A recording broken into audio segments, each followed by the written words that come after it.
Complex system है। यहाँ पर कोई ख़ास जगह पे किसी ख़ास तरह का काम होता है, तो कोई दूसरे ख़ास जगह पे किसी दूसरे तरह का काम होता है।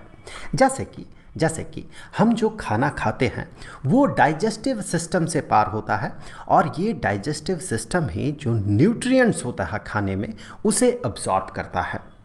अब जो न्यूट्रिएंट्स है उसे एब्जॉर्ब तो डाइजेस्टिव सिस्टम करता है, लेकिन उस न्यूट्रिएंट की ज़रूरत हर एक सेल को होता है। तो फिर वो जो न्यूट्रिएंट है जो कि डाइजेस्टिव सिस्टम ने, खासकर ये जो स्मॉल इंटेस्टाइन है, ये स्मॉल इंटेस्टाइन जो उसे अब्जॉर्ब करता है, तो उसे हर सेल तक पहुंचाता कौन है? तो इसके लिए रिस्पॉन्सिबल होता है ट्रांसपोर्टेशन सिस्टम, आप इसे सर्कुलेटरी सिस्टम भी कह सकते हैं। ब्लड के माध्यम से वो खाना पूरे बॉडी में हर एक सेल तक पहुंचता है, और उस सेल में सेल्यूलर रेस्पिरेशन होता है, जिससे कि कार्बन डाइऑक्साइड बनता है। वो कार्बन डाइऑक्साइड उसे बॉडी से बाहर निकलना होता है। लंग्स उसे फिल्टर करता है ब्लड को, और वहाँ से कार्बन डाइऑक्साइड को वो अंदर ले लेता है, जिससे कि जब हम सांस छोड़ते हैं तो ये बाहर निकल जाता है, और यहाँ से लंग्स से ऑक्सीजन ब्लड में आ जाता है। तो ये काम भी कौन करता है? क्योंकि ब्लड को इसके लिए मूव करने की ज़रूरत होगी, बॉडी के हर एक पार्ट से ब्लड को लंग्स होते हुए पार होना होगा, तो ये काम भी सर्कुलेटरी सिस्टम करता है। तो आज के इस वीडियो में हम लोग बात करेंगे ट्रांसपोर्टेशन इन ह्यूमन बीइंग्स, आप इसे सर्कुलेटरी सिस्टम भी कह सकते हैं। तो ये जो सर्कुलेटरी सिस्टम है ये बेसिकली 4 तरह के चीज़ों से बना हुआ है। पहले तो ये जो ब्लड है इसे पंप करने के लिए एक ऑर्गन चाहिए जो कि होता है हार्ट। हार्ट ब्लड को पंप करता है और बॉडी के हर एक पार्ट तक, हर एक हिस्से तक पहुंचाता है। और ये ब्लड मूव किस में करता है? तो ये पाइप नुमा स्ट्रक्चर में मूव करता है, जिसे कि ब्लड वेसल्स कहा जाता है। इसमें वेन्स होता है, आर्टरीज होते हैं, और ब्लड जिसके माध्यम से सब कुछ फ्लो करता है या ट्रांसपोर्टेशन होता है, जैसे कि ऑक्सीजन का ट्रांसपोर्टेशन हो गया, कार्बन डाइऑक्साइड का ट्रांसपोर्टेशन हो गया, ग्लूकोज का, हार्मोन्स का, हर तरह की चीज़ का ट्रांसपोर्टेशन जिस फ्लूइड में होता है उस फ्लूइड को ब्लड कहा जाता है। और साथ ही साथ एक स्पेशल फ्लूइड की बात करेंगे हम लोग इस वीडियो में, जो कि है लिम्फ। चलिए आगे बढ़ते हैं, शुरुआत करते हैं हार्ट से। इससे पहले हम लोगों ने पिछले वीडियो में हार्ट पे थोड़ा डिटेल्स में बात किया था, तो अगर आप लोगों ने वो वीडियो नहीं देखा है तो चलिए थोड़ा सा रिवीजन हो जाए, जल्दी जल्दी हम लोग इसे ख़त्म करेंगे। तो देखिए यहाँ पर हार्ट का एक स्ट्रक्चर आपको दिख रहा है, ये सीने में 2 लंग्स के बीच में सिचुएटेड होता है। इसका जो साइज़ है, ये हम अगर मुट्ठी को बंद करें तो जिस तरह का साइज़ होगा लगभग उसी साइज़ का होता है। ये होता तो बिल्कुल बीचों बीच है सीने में, लेकिन इसका जो निचला हिस्सा है ये बाईं तरफ झुकी हुई होती है। ये देखिए, आप सामने वाले इंसान का हार्ट देख रहे हैं, तो उसके लिए ये लेफ़्ट साइड है और उसके लिए ये राइट साइड है। तो इस चीज़ को आप ध्यान दें, जो हमारा लेफ़्ट होगा वो उसका राइट होगा, जो हमारा राइट होगा वो उसका लेफ़्ट होगा। अब देखिए, ब्लड जो है ये, इसका ट्रांसपोर्टेशन कुछ इस तरह का होता है। यहाँ पर 4 मेन चैम्बर्स होते हैं हार्ट में, ये एक चैम्बर, ये दूसरा चैम्बर, ये तीसरा और ये चौथा चैम्बर होता है। तो सबसे पहले जो डीऑक्सीजनेटेड ब्लड है, ये डीऑक्सीजनेटेड ब्लड यहाँ से इस वेसल से आता है, जिसे कि वेना कावा कहा जाता है। डीऑक्सीजनेटेड ब्लड मतलब जिसमें कार्बन डाइऑक्साइड ज़्यादा है और जिसे फिल्टर होने की ज़रूरत है, जिसे लंग्स तक पहुँच के फिल्टर होने की ज़रूरत है, तो इसे वेना कावा कहा जाता है। वेना कावा बेसिकली 2 तरह का होता है, सुपीरियर और inferior. Superior vena cava body के ऊपरी हिस्से से ब्लड को ले आता है हार्ट तक, और इन्फीरियर वेना कावा निचले वाले हिस्से से ब्लड को, डीऑक्सीजनेटेड ब्लड को हार्ट तक ले आता है। तो यहाँ से ब्लड आता है, ये एक वेन है, तो यहाँ से ब्लड आता है और एंटर करता है इस चैम्बर में, जिसे कि राइट एट्रियम कहा जाता है। तो ऊपर वाला जो चैम्बर है, ये चैम्बर और ये चैम्बर, ये दोनों एट्रिया है, सिंगुलर फॉर्म में एट्रियम। तो यहाँ पर ये सबसे पहले इन्फ्लेट करता है, फैल जाता है, जिससे कि वेना कावा से ब्लड यहाँ तक पहुँचता है। फिर ये कंप्रेस्ड होता है, और यहाँ पर राइट वेंट्रिकल तक ये पहुँचता है। कंप्रेस्ड होके इस तरह से राइट वेंट्रिकल तक पहुंचता है। जब ये राइट एट्रियम कंप्रेस्ड होता है तो राइट वेंट्रिकल जो है ये इन्फ्लेट कर जाता है और यहाँ तक पहुँचता है। यहाँ पर ध्यान दें, यहाँ एक वाल्व है, इस जगह पे एक वाल्व है जिसे कि ट्राइकास्पिड वाल्व कहा जाता है। इस वाल्व का काम यही है कि ये जो ब्लड है ये वेंट्रिकल से वापस एट्रियम में ना चला जाए, ये हमेशा एट्रियम से ब्लड वेंट्रिकल तक आता है। अब यहाँ से क्या होता है, ये तो एक्सपैंड कर रहा है अभी राइट वेंट्रिकल, अब फिर क्या होता है, राइट वेंट्रिकल अब कंप्रेस करने लगता है और राइट वेंट्रिकल के साथ यहाँ पर ये जो वेसल है इसका कनेक्शन होता है। तो यहाँ से ब्लड इस वेसल से फिर लंग्स तक पहुँच जाता है। इस वेसल को कहा जाता है पल्मोनरी आर्टरी और यहाँ से ये लंग्स तक पहुँचता है। फिर लंग्स में इसका फिल्ट्रेशन होता है और फिल्टर होने के बाद ये वापस आता है। वैसे मैं आपको बता दूँ, यहाँ पर भी एक वाल्व होता है जिसे कि पल्मोनरी वाल्व कहा जाता है। इसका काम सिर्फ इतना ही है कि ये पल्मोनरी आर्टरी से ब्लड इस राइट वेंट्रिकल तक ना आ जाए। अब जो लंग्स में पहुंचा हुआ ब्लड है ये फिल्टर्ड होता है और फिल्टर होने के बाद ये वापस आता है, इस पाथ से वापस आता है। यहाँ पर एक वेसल है जो कि एक वेन है जिसे पल्मोनरी वेन कहा जाता है। ये लंग्स से ब्लड ले आता है। कहाँ पर ले आता है, यहाँ पर जो एट्रियम है जिसे कि लेफ्ट एट्रियम कहा जाता है, यहाँ तक ऑक्सीजनेटेड ब्लड को ले आता है। इस दौरान क्या होता है, जब यहाँ ब्लड आता है इस दौरान क्या होता है कि ये जो एट्रियम है ये इन्फ्लेट करता है, फैलता है, जिसके कारण यहाँ पर ब्लड पहुँचता है।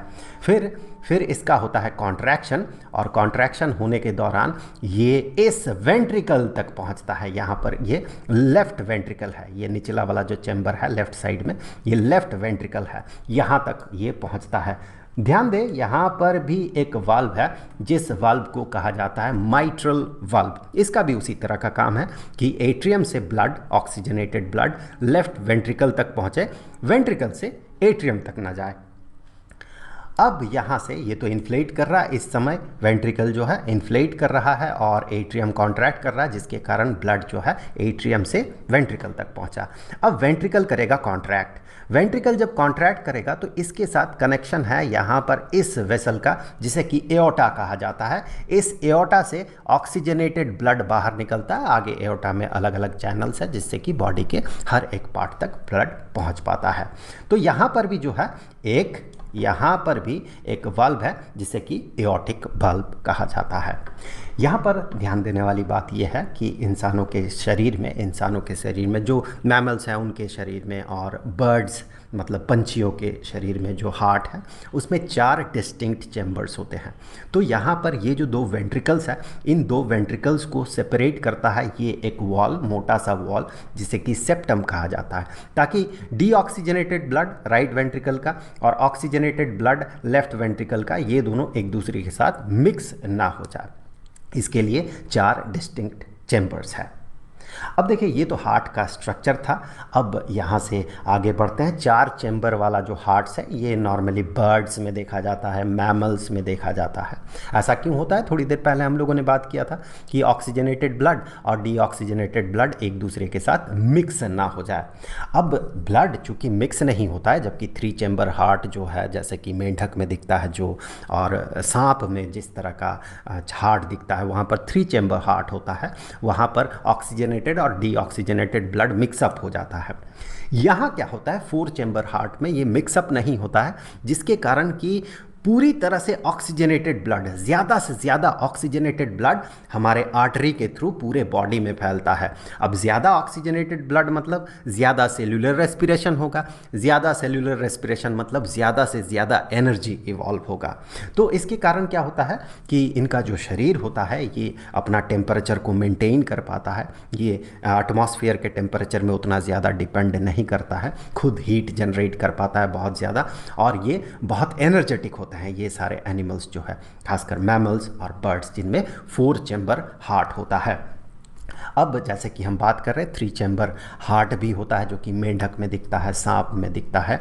तो एम्फीबियंस में और बहुत सारे रेप्टाइल्स में 3 चैम्बर्ड हार्ट होता है। कुछ रेप्टाइल्स जैसे कि क्रोकोडाइल हो गया, मगरमच्छ, उनमें 4 चैम्बर हार्ट होता है। तो यहाँ पर 3 चैम्बर हार्ट को अगर आप देखें तो यहाँ पर एक ही वेंट्रिकल होता है। यहाँ एक एट्रियम होता है, यहाँ दूसरा एट्रियम है, लेकिन वेंट्रिकल एक ही होता है, जिससे कि ऑक्सीजनेटेड और डीऑक्सीजनेटेड ब्लड जो है ये मिक्स हो जाता है यहाँ पर।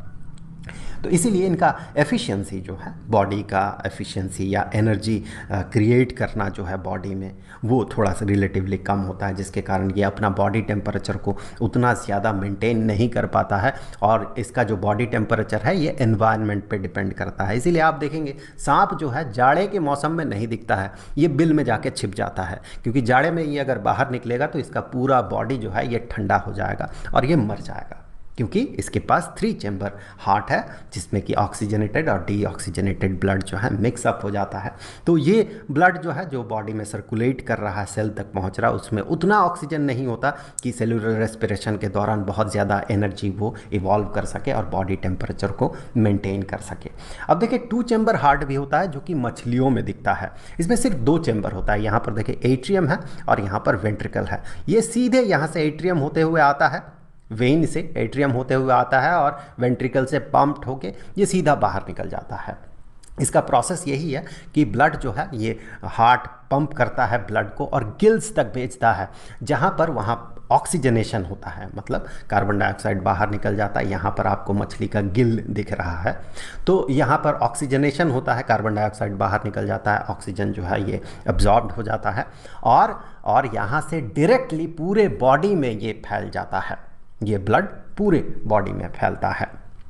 सो इस तरह से हमने क्या देखा कि 2 चैम्बर हार्ट भी होता है जो कि मछलियों में दिखता है, 3 चैम्बर हार्ट बहुत सारा रेप्टाइल और एम्फीबियंस में दिखता है, मेंढक वगैरह में, और यहाँ पर 4 चैम्बर हार्ट जो है जो कि बर्ड्स में दिखता है और मैमल्स में दिखता है। ये सबसे ज़्यादा इवॉल्व्ड हार्ट है, सबसे ज़्यादा एफिशिएंट हार्ट है। अब आगे बढ़ते हैं।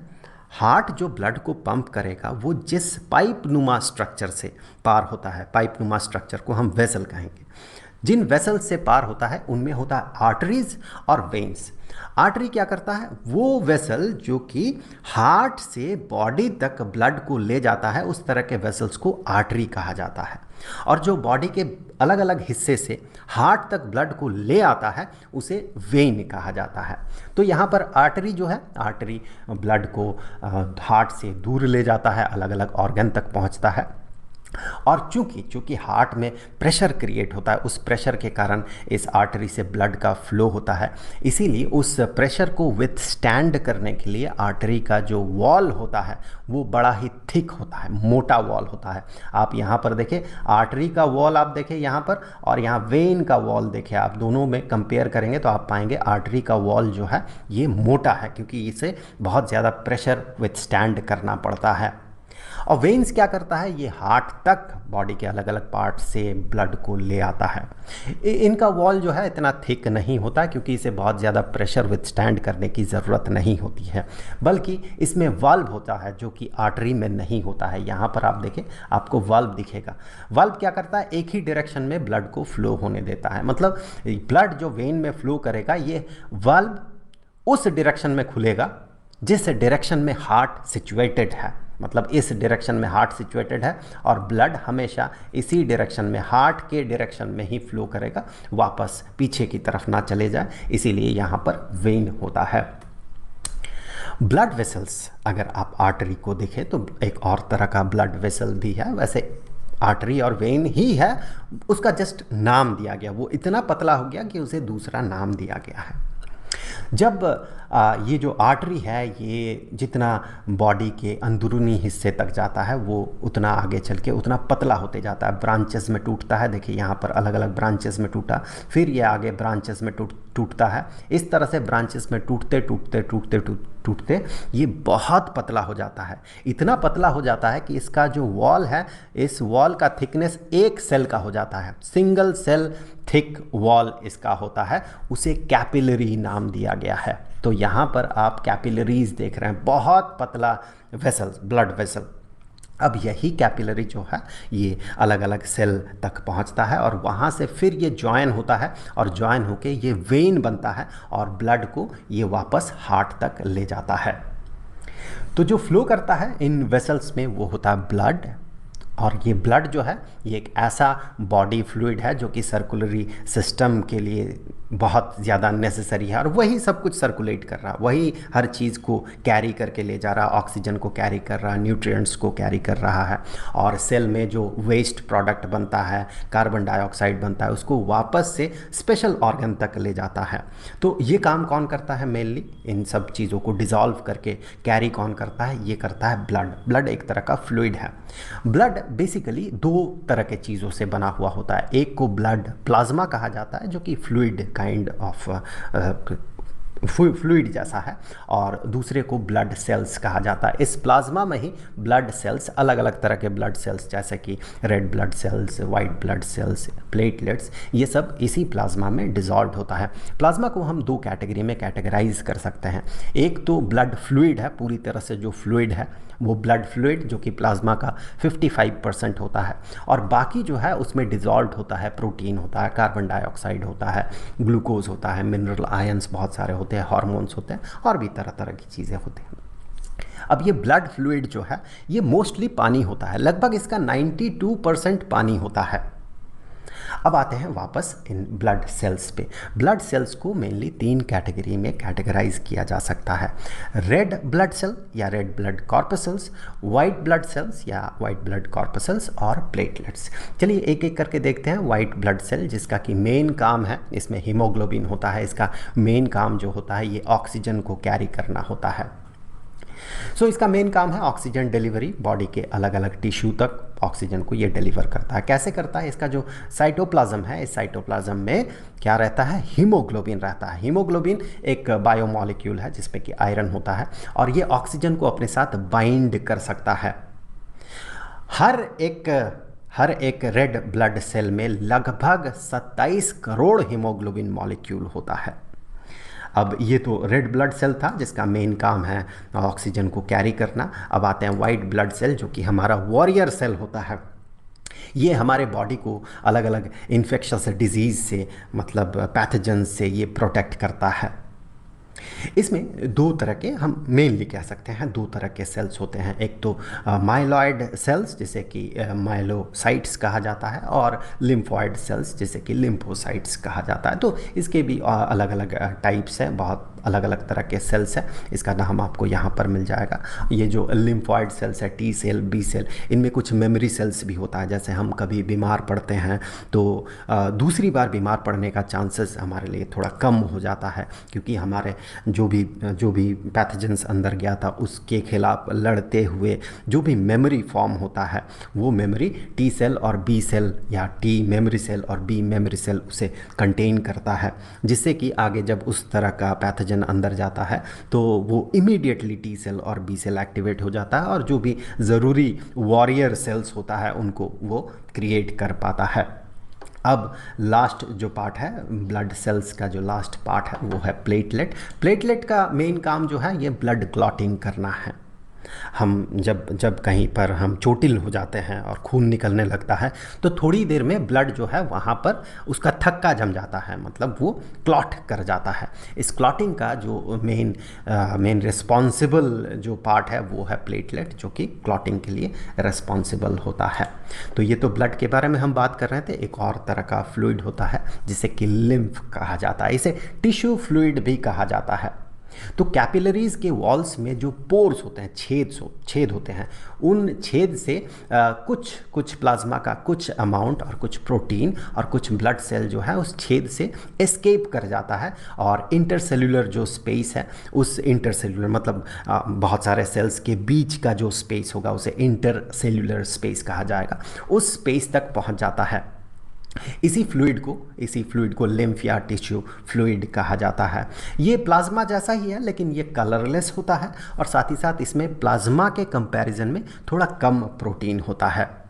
ये मेनली फैट को कैरी करता है, जो इंटेस्टाइन से फैट को एब्जॉर्ब किया जाता है उसे कैरी करता है। और इसका एक और काम है कि जो एक्सेस फ्लूइड होता है इंटरसेल्युलर स्पेस में या एक्स्ट्रा सेल्युलर स्पेस भी आप कह सकते हैं, उसमें अगर फ्लूइड का अमाउंट कभी बढ़ जाए तो उस फ्लूइड को ये लिम्फ क्या करता है, वो ब्लड में वापस भेज देता है। उन्हीं पोर्स से, जिन पोर्स से ये जो प्लाज्मा प्रोटीन और ब्लड सेल निकल के लिम्फ बना, उसी पोर्स से वो वापस उस फ्लूइड को ब्लड में धकेल देता है, ताकि इंटरसेल्युलर या एक्स्ट्रा सेल्युलर स्पेस में ज़्यादा प्रेशर न बन जाए जिससे कि सेल डेड हो सकता है।